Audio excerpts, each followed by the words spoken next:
माझा हा पण ठाम मत आहे की भारत पर तो वही राज करेगा जो हिंदू हित की बात करेगा. सो हा भारतामध्ये मुसलमानाने 47च्या आझादीमध्ये वेगळा देश करून घेतला जातीवादवर. आता काय ते तुमच्याने हे पण आमच्या असं कसा चालणार आहे.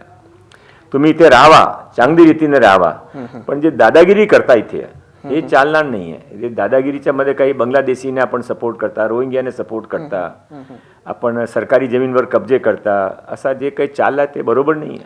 पण लोढाजी, आपल्या देशाचं संविधान म्हणतं की आपण सेक्युलर आहोत.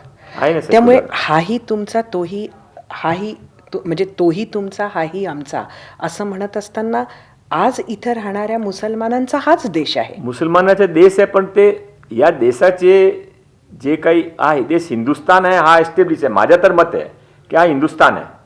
हिंदुस्थानमध्ये तुम्ही धर्म पाळा, त्यामध्ये काही अडचण नाही आहे.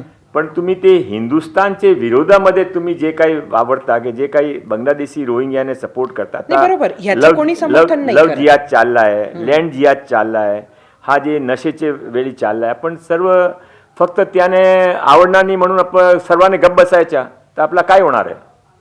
हा आज मुंबईची जी स्थिती झाली आहे त्या स्थितीमध्ये आपण सर्वजण असा ते नाराज होतील, ते आपण गप्प बसायचं तर पुढची पिढी आपला माफ करणार नाही आहे.